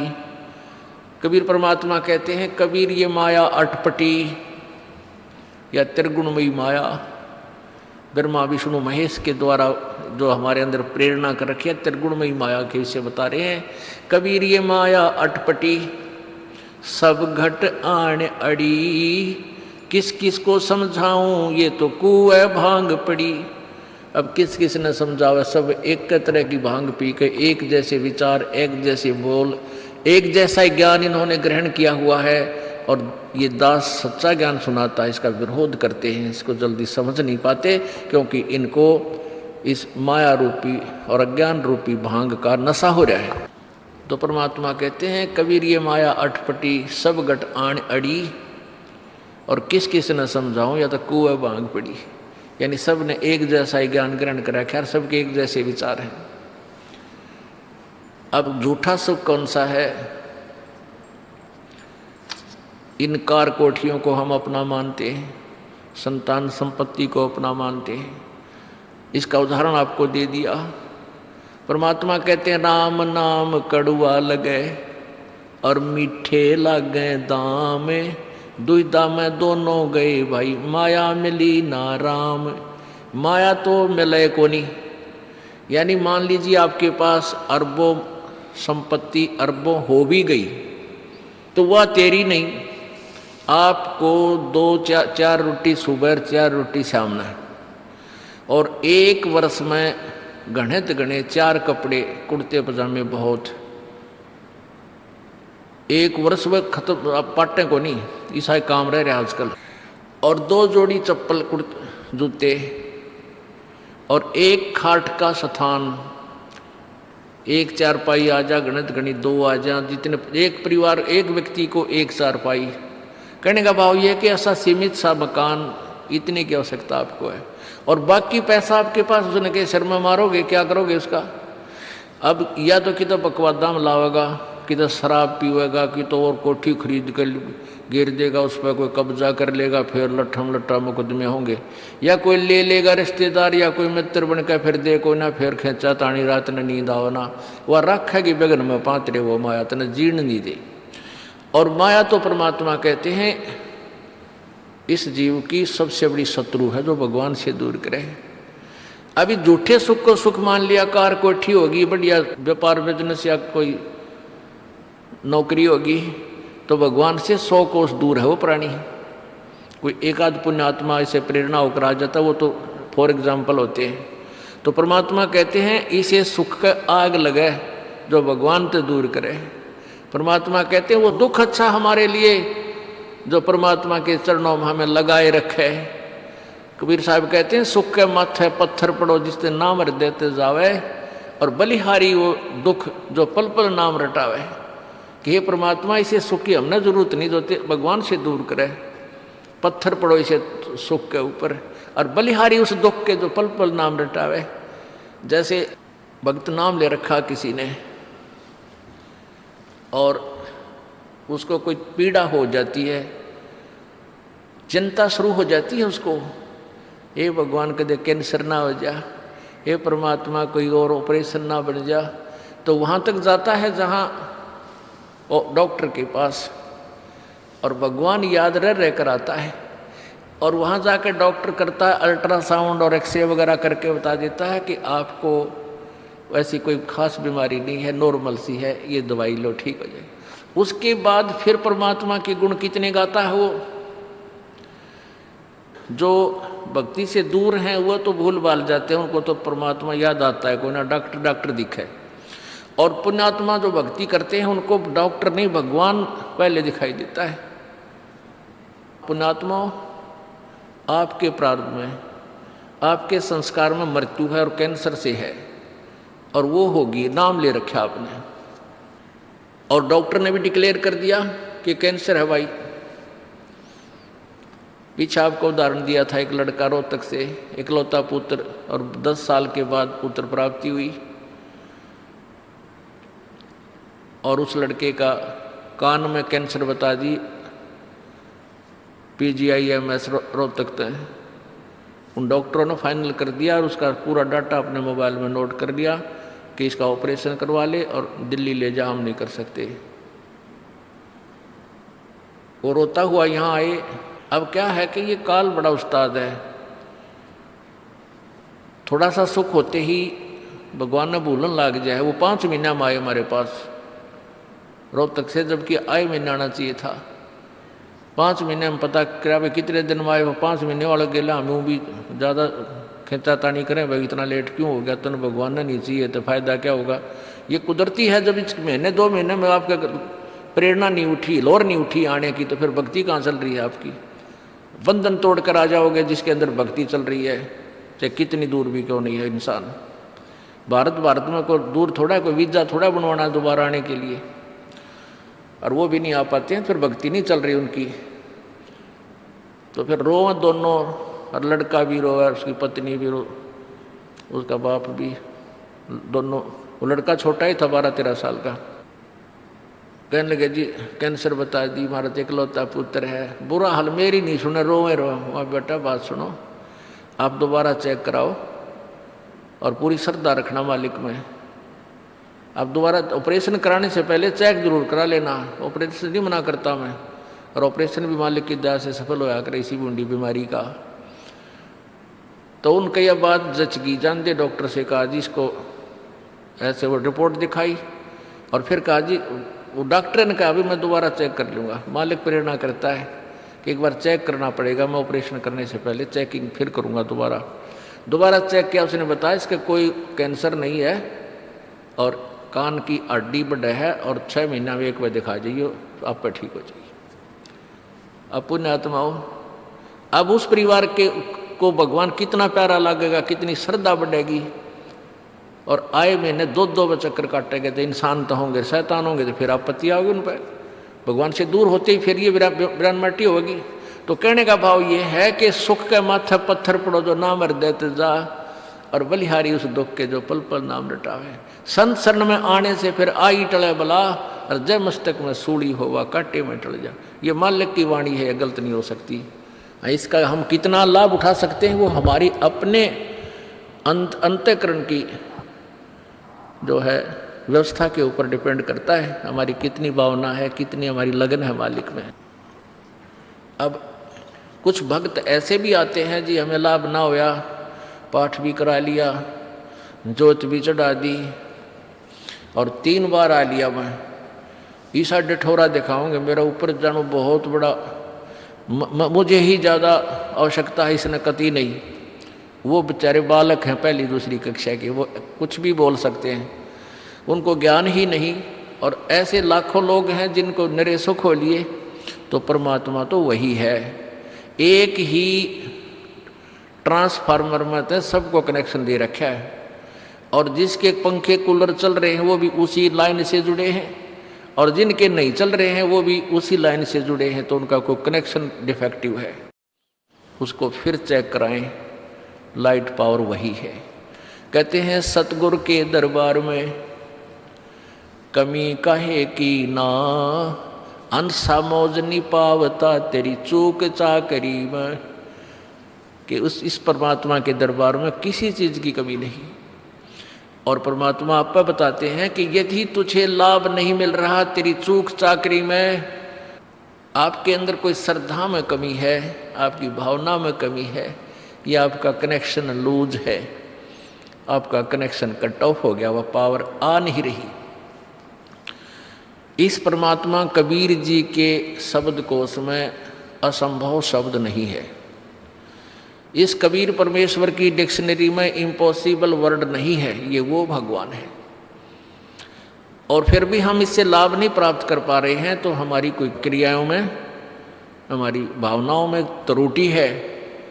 और जब तक देखो सीधी सी बात है, हमने हैंडपंप से जल लेना है तो पात्र को नीचे ही रखना पड़ेगा। तो सतगुरु के दरबार में आके आपको अधीन होना ही पड़ेगा। अधीन होए बिना भगवान मदद नहीं करेगा। रावण ने भक्ति भी की, लेकिन उसमें अधीन्य की कमी थी, और अधीन्य की कमी उसको लेकर डूबेगी। नहीं, रावण जैसी भक्ति कोई 7 जन्म नहीं कर सकता, कितना साधक बन जाओ। जब परमात्मा के नाम पर यहाँ से काट कर चढ़ा देना अगले समर्पण, तो कहने का भाव ये है कि और फिर उसके अंदर जैसा किया वैसा फल उसको मिलता रहा, लेकिन अधीन्य नहीं आई, फिर सारी करी कराई खो दी।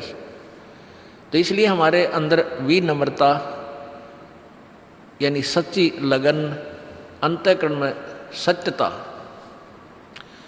छल कपट नहीं रखे, माड़ी सी भी अपने सच्चे दरबार में आवे, गुरु जी के प्रति कोई विकार, यहाँ कर कोई भी दोष नहीं देखे। यदि आप किसी में दोष देख रहे हो वो दोष आपके अंदर है। एक चोर के यहाँ कोई व्यक्ति डट गया रात में, रात चलता शरीफ व्यक्ति, तो वो चोर सारी रात जागता रहा कि कहीं ये रात ने उठ कर तेरे घर में गड़बड़ ना कर जा, चोरी ना कर ले जा। और वो भला आदमी सामने सोया था, सवेरे उठा और सवेरे राम रमी करके चला गया, रात काटनी थी। अब वो दोष उस चोर में था कि कदे ये चोरी ना कर ले, रात ने तेरा सामान ना निकाल ले जा। और वो भला आदमी चैन से सो रहा, उसको लेना नहीं देना। तो ऐसे ही एक घर में चोर आ गया, रात रात चलता व्यक्ति था, वो था चोर, डट गया किसी के घर पे। उस भले व्यक्ति ने वो चोर ना दिखाई दे था क्योंकि उसमें दोष नहीं था। उसने अपने घर में उसको रोका, गर्मी सर्दियों के दिन थे, वहीं जहाँ आप सारा परिवार सो रहा था वहाँ सो गया। रात में उठ के उन्हीं के घर में चोरी करके चोर जाता रहा। अब वो भले आदमी के मन में दोष नहीं था, वो ना जागया क्योंकि उसने अपने जैसा दिखा था। और वो भला आदमी उस चोर के घर डटिया तो उस चोर ने वो भला आदमी भी चोर दिखाई देता, वो दोष उसके अंदर है। तो इसी प्रकार आप किसी अन्य में कोई दोष देख रहे हो, वो आपके अंदर उससे अधिक मिलेगा। ये टटोल कर देख लेना। जब आपके अंदर कोई दोष है नहीं तो आपको दूसरे में दिखे को ना। ये एक अपना दर्पण है अपने अंदर के विकार देखने का। परमात्मा कहते हैं बुरा जो देखने में चला बुरा ना मिलिया कोई, और जब दिल खोजा अपना मेरे तो बुरा नहीं कोई। जो क्रिया हम बुराई करते हैं हम दूसरे में देख लेते हैं, 20 आगे गावांगे, देख रहे हो वो नौकरो थी, वो नौकरो था, और वो आप 20 करे उतने। तो हमने पहले अपने अंतःकरण को साफ करना चाहिए, फिर और करें तो अपने आप बढ़ेगा। तो हम ठेकेदार ना बनकर अपनी भक्ति करें और परमात्मा को पाने का प्रयत्न करें, यहाँ से पीछा छुटवाने का। ये व्यवस्था तो मालिक की है, वो किसने कैसे क्या सेट करना है। तो इस प्रकार यहाँ आते हुए भी लाभ नहीं हो रहा, फिर भी आपकी कोई कमजोरी आपको सेध रही है, दुख दे रही है, बाधक बन रही है, उसको ठीक करो। अब प्रसंग चल रहा है कि झूठे सुख को सुख है ये मान रहा मनबोध, ये सकल चबीना काल का, और कुछ मुख में कुछ गोद है। अब परमात्मा क्या बताते हैं,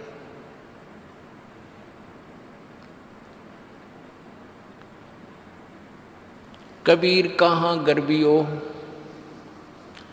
कबीर कहाँ गर्बियो, ये देही देख सुरंगे, बिछड़ मिल नहीं जो का चढ़ी भुजंगे। परमात्मा कह रहे हैं क्या इस सुंदर शरीर ने रोज 3 बार शीशा देख कर इसने राजी हो रहा है। कहते हैं एक बार जब भक्ति नहीं करी रही छूट गया तो ऐसे जागा जैसे सरफ कैंचुली छोड़ जाया करे, और उस कैंचुली के में फिर दोबारा प्रवेश नहीं कर सकता वो। ऐसे ही वो शरीर एक बार आपका छूट गया तो या पड़ी रह जाएगी आपके ऊपर का कवर, ये कुछ ना फिर इसने फूकेंगे माटी घेर कर उसमें शमशान घाट में दे लट्ठा और दे सिंगड़ बोंगे, उसका मार फोड़ फूक फाक कर जब उड़द डगेंगे। और तय इसमें फूला नहीं समानता। इससे लाभ उठाना है, चाहे किसा भी शरीर है आपका, वृद्ध है चाहे बालक है, जवान है चाहे किसा भी है, अभी आपको बताया था जैसा भी है, कारा काला गोरा, अपनी भक्ति करो, पीछा छुटवाओ, या माटी एक सी है सबकी। परमात्मा कहते हैं भाई कहाँ जन्मे का पाले पोसे, और खूब लड़ाए लाडे, ना बेरा इस देह के कहाँ खड़ेंगे हाडे, ना जर बेरा कित मारेगा काल। कबीर कहाँ गर्बियो, ये काल गह करके से, ना बेरा कित मारेगा यो के घर के परदेश। कहते हैं के फूला फिर ऐसे छोटे से नकली सुख मान रहा तू, और काल जो है तेरे बाल पकड़ेगा। काल गह कर केश, कर माने हाथ, केस माने बाल, और ना बेरा कित मारेगा के घर के प्रदेश। अब आपने उस आंध्र प्रदेश के मुख्यमंत्री की स्थिति देखी, ने कहा रहे किसी जगह मारेगा काल की तो पानी पैनी अभी ना पावे, वहाँ पटका ठाक है 3 दिन मत नो बेरा पट्टा पड़ा कहाँ पर है। तो पुण्यात्माओं बात ये नहीं कि वो मर गए इस तरीके से, लेकिन जो थोड़े से जिनको हम बड़े व्यक्ति मानते हैं उनकी दुर्गति होती दिखे ना, जब ये मन पापी ठीक ठिकाना आ जाता है। आम आदमी तो रोजमर्रा है, उसकी तो चिंता नहीं, मानते नहीं। ऐसे जो जिनको हम सुप्रीम पावर माना थे, मुख्यमंत्री बिरानी के पाड़ मानते थे हम बिना ज्ञान में, और उसकी के दुर्गति हुई। कहते हैं जो भक्ति नहीं करता उनके ये बिरान माटी होंगी, और जो परमात्मा का नाम लेता है उनके साथ ऐसा नहीं होगा, ये गारंटीड बात है। अगर इतना भी अंतर नहीं है तो फिर भगवान की आवश्यकता ही समाप्त हो जाती है। ध्रुव प्रहलाद मीराबाई के इतिहास देख लो, मीराबाई को विष पिलाया गया था, विष भी अमृत बन गया उस परमात्मा की भक्ति और शक्ति से।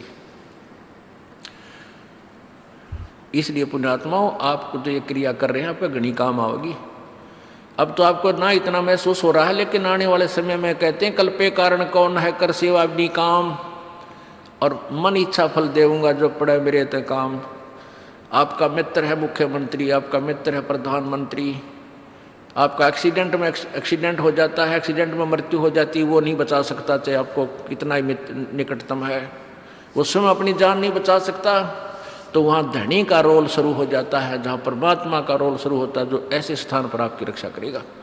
तो हमने इन अन्य सहारों को त्याग कर परमात्मा का आसरा ही लेना चाहिए।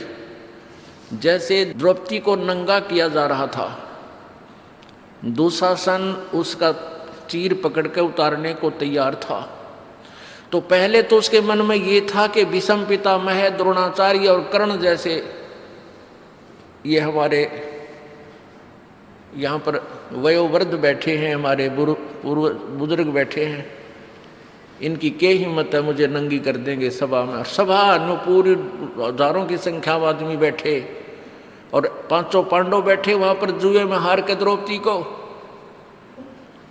पहले तो उसने देखा कि भीष्म पितामह, द्रोणाचार्य और कर्ण जैसे योद्धा बैठे हैं, ये सूरवीर व्यक्ति हैं, किसी भी बहन बेटी की बेइज्जती सूरवीर सहन नहीं कर सकता। लेकिन वो उस दुष्ट दुर्योधन के मलिन अन्न को खाकर भीष्म पितामह, द्रोणाचार्य और कर्ण जैसों की भी बुद्धि भ्रष्ट हो गई थी, और वो भी बैठे बैठे देख रहे हैं, वो उसको नंगी करने के लिए तैयार है। तो उनके मन में कितना दोष होगा नालायकों के। या तो खड़ा होकर कह देना था खबरदार जो लड़की का हाथ लगाया निकम्यो, और उन तीनों योद्धाओं में से एक भी खड़ा होकर ये कह दे खबरदार जिस बेटी को हाथ लगाया है, तो दुशासन की औकात नहीं थी उसको दोबारा छू दे कपड़े को। वो इतने सूरवीर थे, उनको सबको पता था, लेकिन ज्ञान बिना और दुष्ट व्यक्ति के संग में अच्छे व्यक्ति भी बुरे बन जाते हैं। इसलिए सत्संग की आवश्यकता पड़ती है, सज्जन पुरुषों के संग की आवश्यकता है। तो ना तो भीष्म पितामह बोला, ना द्रोणाचार्य, ना कर्ण। फिर उसने सोची, पहले तो उनकी तरफ देखा द्रौपदी ने, लेकिन नीची नाड़ गर्दन कर ली, किसी ने कोई जवाब नहीं दिया। अपने पांचों पांडवों की तरफ देखा, जब तक तो ये सोच रही थी ये पांचों पांडव इन उद्मस तार देंगे, जब मेरे साथ भी लगा दिया तो ये मेरे रक्षक हैं, मेरे पति हैं। जब पांचों पांडवों की तरफ देखा तो उन्होंने भी नीची गर्दन कर ली, क्योंकि वो जुए में हार चुके थे। उस समय एक भगत बीज वहां बैठा था, विदुर, जो दुशासन का चाचा था, दुर्योधन का चाचा था, अंकल। उसने खड़ा होकर कहा था कि अरे बोले, अरे निकम्यो, दुशासन, दुर्योधन, तुम किसको नंगा कर रहे हो, किसकी बेइज्जती करना चाहते हो? तुम एक का परिवार, चाचे ताऊओं की इज्जत न्यारी नहीं होती बुद्धिमान व्यक्ति को। विदुर कहे ये बंधु थारा, एक का कुल एक का परिवारा।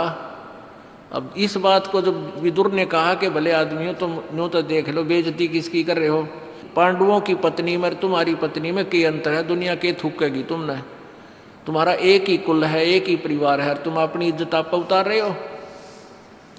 कहते हैं दुशासन ने, दुर्योधन से छोटा भाई था, जो अपने चाचे के मुंह पर थप्पड़ मारा कि तू तो पांडवों का चमचा है, इन की ओर बोला करे सदा, तो बांदी का जाया है ना, तू बांदी से उत्पन्न हुआ है, क्योंकि वो बांदी से जन्म था। विदुर के मुख पर लगा थपेड़ा, तू तो है पांडवों का चेहरा, और तू तो है बांदी का जाया। और वहां पर कहते हैं भीष्म, कर्ण और द्रोण मुस्काया। अपने आत्माओं, इन भीष्म पितामह और द्रोणाचार्य तो गुरु जी थे, और कर्ण भी बहुत गणमान्य व्यक्तियों में से समझदार, बुद्धिमान और दानी माना जाता था। कहते हैं इतना दान करता था, एक बार सोने के दांत थे, उसके दांत भी तोड़ कर दे दिए थे, इतना दानी था। पर ज्ञान बिना उस दान का के चाटा है। विवेक बिना इंसान नहीं रहता। तत्व ज्ञानहीन प्राणी चाहे कितना भी अच्छा दिखता हो, वो अच्छा रह ही नहीं सकता। परमात्मा का सहारा चाहिए। तो वहाँ क्या है कि जब उसने न्यू कहा ना, तू तो है बांदी का जाया, दुशासन ने, तो वहाँ कहते हैं ये तीनों सूरवीर बैठे थे योद्धा, दांतरे काटने लगे, दांतरे काट रहे हैं, और हंसे मुस्कुराए। फिर जब उसने अपने चाचा का थप्पड़ मारा और ये कहा तू तो है बांदी का जाया, तो भीष्म, द्रोण और कर्ण मुस्काया। जबकि उन्हें खड़ा हो गया, धमकाना चाहिए था, निकम्मे तने अपने चाचे पे हाथ ला दिया, तेरे जैसा दुष्ट नहीं। अपने बाप पर हाथ उठा दिया, चाचा पर हाथ उठा दिया, तो एक जैसी बात है। लेकिन वो हंस मुस्कुराए अंदर अंदर, अरे थरा गजब वही हो।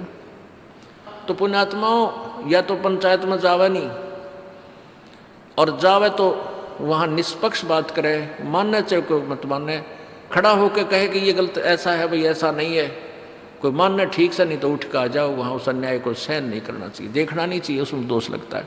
तो विदुर उसी समय उठकर बाहर आ गया जब उसकी बात नहीं चली, और जो कहनी थी वह सच्ची कह दी, उठ कर आ गया। तो एक था पंचायती उसमें। ये तो द्वापर की बात है, अरीब के पंचायतिया का तो कहना है कि है इब तो मुँह देखमा बात हो सारा। तो पुण्यात्मा, पुराने समय की बहुत सी कहानियाँ ऐसी हमने सुनने को मिली, जो पंचायती हुआ करते। गांव जैसा न्याय कहीं नहीं हो सकता अगर गांव का आदमी को सब बात का पूरा पता होता है कि किसकी क्या गलती है। एक लड़के ने किसी गरीब व्यक्ति की बहन बेटी को 19 कह दिया, एक मतलब नंबरदार के लड़के ने, बहुत पुरानी बात है। तो वो पंचायत कर ली, उसको पता नहीं था कि मेरे लड़के ने ऐसी गलती कर रखी है, और उसी को न्यायाधीश चुन दिया कि फैसला आपके हाथ में है। फिर सारी कहानी बताई गई, लड़का भी बुला लिया, लड़की वाले भी बुला लिए। जब उसको पता चला कि मेरे इकलौते पुत्र था, उसने आज ऐसी गलती की है, तो उसके पास गन थी। उसी समय अपने पुत्र की तरफ निशाना साध दिया कि तो मेरा बेटा नहीं, मेरा दुश्मन है। तो जिसकी लड़की थी उसने उसको ऊपर को कर दिया, लड़के का नहीं लगने दिया, कि जब आपने इतना दुख मान लिया तो हमारा न्याय हो गया। और ईब के है इब सांझ ने पंचायती, शाम ने कुछ बात करें, सवेरे घुटी ला के बदले पावे, ये पंचायत होगी। तो पुण्यात्माओं, उस लड़की वाले ने उस लड़के की जान बख्श दी नहीं, वो खुद उसकी गोली से मारना चाहता था। शाहजहां मुसलमान था, वीर हकीकत राय और एक मुसलमान के बालक इकट्ठे पढ़ा करते, उनका आपस में कहा सुनी होगी। एक हकीकत राय ने उनकी फातिमा जी को गाली दे दी, और उसने दुर्गा को गाली दे दी मुसलमान के लड़के ने। तो उसके शाहजहां के साले ने गलत बात बताकर राजा को सच्चाई से अपरिचित रखे, और हकीकत जी को यानी मरवा दिया, उसको चढ़वा दिया, खत्म करवा दिया। जब शाहजहां को पता चला, अपने साले को तीर मार दिया था कि तू दुश्मन है, बालका की छोटी मोटी लड़ाई इतने कोड कहानी बना दी, नालायक। तो पुण्यात्माओं, अब कितना सतर गिर गया, हद हो रही है भगवान। तो ऐसे द्रौपदी ने जब ये देखा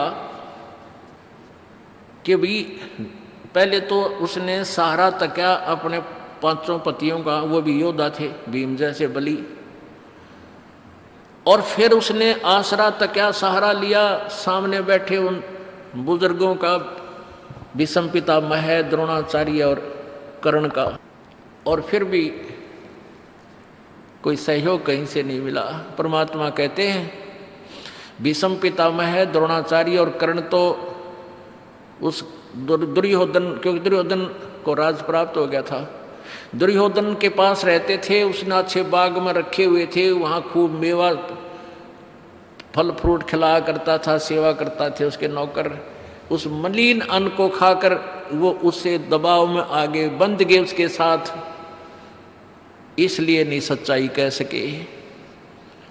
और पांचों पांडव जुए में हार चुके थे, वो वचन बद्ध हो चुके थे, वचनों में बंध गए थे। तो परमात्मा कहते हैं बंधे से बंधा मिले छूटे कौन उपाय, और कर बंदगी निर्बंध की जो पल में दे छुड़ाए। अब जैसे चार आदमी न्यारे न्यारे अलग अलग खंभा तो बांध रखे हैं, और एक बंधा हुआ दूसरे बंधे हुए से कहता तू मुझे खोल दे, मैं आपके आगे हाथ जोड़ता हूं, तो क्या वो बंधा हुआ व्यक्ति उसको खोल देगा? हाँ, कोई खुला व्यक्ति आ जाता है, उसको प्रार्थना करे तो सारे के बंधन खोल दे। तो परमात्मा निर्बंध है, बाकी सब बंधे हुए हैं, चाहे मंत्री है, चाहे मुख्यमंत्री है, चाहे प्रधानमंत्री है, चाहे पूरी पृथ्वी का कोई शासक है। केवल परमात्मा का सहारा लेने से ही हम परमात्मा से लाभ प्राप्त कर सकते हैं। हम दूसरे का सहारा लेते हैं तो परमात्मा पीछे हट जाता है। इसलिए हमने अपने ईश्वर को आगे रखना चाहिए प्रत्येक काम में। देखो, आप डॉक्टर के पास जाते हो, डॉक्टर दवाई दे देता है, आपको आराम हो गया, तो हमारे मन में ये आता है डॉक्टर की दवाई से नहीं, भगत के मन में ये आओगा कि मेरे परमात्मा ने दया करी। नहीं तो वो डॉक्टर दवाई दे, उसका रिएक्शन कर जाती है दूसरे आदमी का। दवाई देता है वह दूने एक्शन शुरू कर देती है, वो लगती है कोई ना। और परमात्मा की शरण माने के बाद आपको वो बुद्धि परमात्मा डॉक्टर भी उसी कंट्रोल में है, ऐसी दवाई दिवाओगा एक गोली तो ठीक हो जा, और ना तो वह बात बढ़ के करा कि अपने कह खड़ी हो जा, ऑपरेशन से भी पांडा ना छूटे। तो इस प्रकार कोई भी कार्य हमारा होता है, चाहे किसी से भी होता है, करे करावे साईं मन में लहर उठा, दादू सरदर जीव के अब बगल हो जा। आपके मन में भी नहीं आएगा कि इस व्यक्ति ने मेरा काम कर दिया। जब आप ज्ञान से परिचित हो जाओगे, आपको केवल परमात्मा ही याद आएगा, भगवान मेरे परमात्मा ने ऐसा किया, दाता आप बिना हो ही नहीं सकता था। तो करावे साईं मन में लहर उठा, करावे किससे थे, लेकिन हमारा काम भगवान बिना नहीं होगा, और होता भी नहीं। तो हम फिर पतिव्रता पद पर आ जाएंगे कि हमने भगवान के अतिरिक्त किसी में आस्था रहे को ना, और है भी ये सच्चाई। तो तभी हम ऊपर उठेंगे, तभी हम परमात्मा के निकट आएंगे, और परमात्मा के निकट आएंगे तो फिर सारे लाभ होंगे। कहते हैं कल्पे कारण कौन है, कर सेवा निकाम। अब तू रह कर कल्पना करता है, कदे न्यू ना हो जाए भगवान न्यू हो जा। कहता तू निष्काम भाव से सच्चे दिल से बिना मनोकामना पूर्णा के अपने करता रहे, तू सेवा पूजा कर, साधना कर, मन इच्छा फल देवेगा जो पड़े जनिते काम। फिर आपको मन चाया फल देगा जब उस मालिक के सत्र का काम आवेगा। हम के मांगा, हाँ मैस नहीं ना हुई है, आज दूध ना दिया, ठीक है गरीब आदमी ने इतना दुख बतेरा है यो भी, लेकिन आप भक्ति करो जो मर्यादा हमने बता दी, इस नाम को जपते रहो। इसके जपने से, साधना करने से ये जो संसारिक सुख है आपके आप होंगे। इस मंत्र में, इस भक्ति में ये बट नेचुरल है, ये बाई प्रोडक्ट है इस भक्ति का, जिसको तुम मांग रहे हो। जैसे किसान ने गेहूं बोने हैं, गेहूं बीजने का मुख्य उद्देश्य है अपनी जीवन रक्षा करने का, परिवार की जान बचाने का, कि हमें गेहूं मिले, कणक मिले। उसके लिए भूसा उसका उद्देश्य नहीं होता, वो तूड़ा उद्देश्य नहीं होता। अब देखा हमने कई पहले बड़े बड़े फार्म जिसके 20-20, 50-50 एकड़, 40-40, 100-100 एकड़ जमीन है, वो क्या करते हैं कि कंबाइन से कटा देते हैं, वो ऊपर से गेहूं निकाल लेते हैं और तूड़ा भूस पड़ा रहे वहाँ पर ऐसे छोड़ देते थे। उनका उद्देश्य गेहूं ही प्राप्त करना था। तो ऐसे ही हमारा उद्देश्य मोक्ष प्राप्ति है, और उसमें फिर वो तूड़ा जो है आप हो जाएगा। जैसे आपने गेहूं बीजे हैं तो तूड़ा यानी भूस तो होगा ही होगा, पहले भूस होगा और पाछे गेहूं मिलेगा। तो आप यदि उद्देश्य मोक्ष ही मानकर यहाँ कार्य करोगे, भक्ति करोगे, तो यहाँ संसारिक सुख तो आपको मिलेंगे ही मिलेंगे, ये तो हो ही नहीं सकता, ये बाई प्रोडक्ट है इस भक्ति का। और हम मांगने तूड़ा आवे हैं, हम डिमांड ही इसकी करते रहते हैं, यूँ हो जा यूँ हो जा। कोई नहीं, नए नए बच्चे आते हैं, उनको ज्ञान नहीं, उनको तो हम कहते बेटा होगा, और होगा ऐसी बात नहीं, क्योंकि आपके भाग्य में नहीं है वो वस्तु। भाग्य में नहीं रही, प्रारब्ध में नहीं रही, तो आपत्तियां आई आपके ऊपर, पाप कर्म आपके बढ़ गए, तो परमात्मा कुछ फर्स्ट तो आपको अपने कोटे में तय आपको देगा, कबीर भगवान देगा इस दास के माध्यम से, और आपको राहत मिलनी शुरू होगी, ताकि आपका दिल डटे कि ये परमात्मा है या कबीर भगवान है हमारा। अब धर्मदास जी ने कबीर परमेश्वर जी से पूछा कि हे भगवान, कोई आप चमत्कार नहीं दिखाते? अब भोली भाली आत्मा शुरू में इसे प्रश्न किया करते हैं। परमात्मा बोले भाई संत चमत्कार नहीं दिखाया करते, वो तो बंडेलियां का काम वो है, जादूगरा का। और फिर क्या देखता है, कुछ दिनों के बाद वो भी ठीक हो गया, उसका भी आराम हो गया, वो रोता आया था उसका आज सुख हो गया। तो धर्मदास कहता है फिर आप ये महाराज जी आपने तो कमाल कर दिया, कति चमत्कार करके दिखा दिया, आज वो फलाना ठीक हो गया। परमात्मा बोले भाई संत चमत्कार नहीं करा करते, और वो संत नहीं जिससे चमत्कार ना हो। अब दोनों बात है, जातुरन्यो हो जाएगा, जातुरन्यो, ये ऐसे संत नहीं कहा करते, वो तो ड्रामेबाज और माया के लोभी बकवास किया करते हैं। संत चमत्कार नहीं दिखाते, नहीं करते, और वो संत नहीं जिससे चमत्कार ना हो। अब दोनों बात हैं, समझदार समझ गए होंगे। अब प्रसंग चल रहा था कि हमने परमात्मा को ही आधारित मानकर चलना पड़ेगा, और परमात्मा में कितनी श्रद्धा हो कि साईं यो मत जानियो प्रीत घटे मम चहत, मरूं तो तुम सुमरत मरूं जीवत सुमरू नत। अब एक भक्त की कैसी भावना होनी चाहिए अपने परमात्मा के प्रति। परमात्मा में इतना प्यार, इतना कसक, इतना लगाव हो कि भगवान को ऐसे ही मत समझना, परमात्मा को ऐसे ही ना समझना, मेरे दिल में प्रीत कम ना हो जा। साईं यूं मत जानियो प्रीत घटे मम चत, और मरूं तो तुम सुमरत मरूं और जीवित समरू नित। कि परमात्मा को ऐसे ही कोई ऊपरले भाव से ही इसमें लगाव मत बनाना। परमात्मा ऐसी वैसी चीज नहीं है, ये बहुत ही इम्पोर्टेंट वस्तु है, और इसको ऐसी वैसी बात मत समझना।